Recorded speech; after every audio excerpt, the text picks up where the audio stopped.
Thanks to Corim for having invited me here, and thank you all for joining today. People would be interested in first understanding what's happening now, and then we can talk about what lies in the future in the bilateral relations between our two countries. Like any other large relationship, there are positives, there are some negatives as well. Let me start with negative, because positives are much more as compared to negatives, so I'll come to the positives later.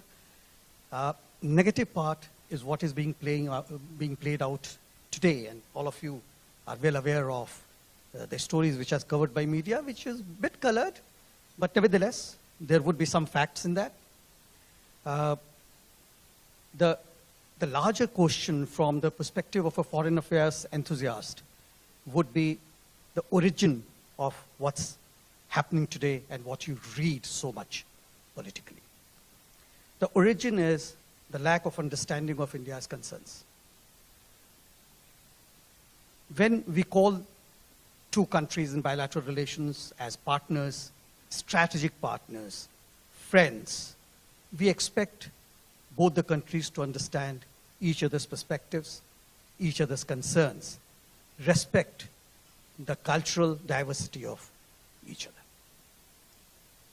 Unfortunately, there had been issues, and this is nothing new, decades-old issues, which have resurfaced, re-emerged, and there had been unfortunate crimes wherein those who are currently Canadian citizens, largely having their origin in India. India does not have dual nationality. So therefore, if someone becomes a Canadian citizen or citizen of any other country, he or she is no longer an Indian citizen. So for us, technically, the person is a foreigner. So the foreigners having, if I can call it, evil eye on the territorial integrity of India, that is a big red line for us. Indians will decide what will happen to India. Indians will decide the fate of India, not the foreigners. If those people who are Indians living abroad want to decide the fate of India, better to go back and participate in the election process. Every 5 years, India goes through an election process at the national level, almost every 5 years. And similarly, the states, which are provinces, as we call here, in India also go through similar exercises. All the issues which are of interest to Indians are being put to vote. So therefore, that is the reason, that is the origin why you are seeing some of the coverage that you see today. But let me assure you that there is a lot of noise beyond what is being done. A lot of discussions at the government level, both sides, is happening.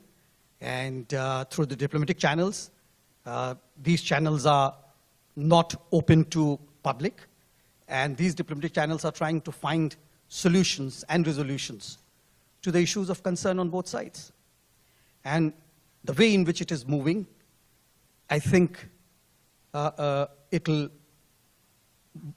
come to both sides to see the virtue of resolving the issues, satisfying the concerns of both sides. As far as I'm concerned, my concern is national security, threats emanating from the land of Canada.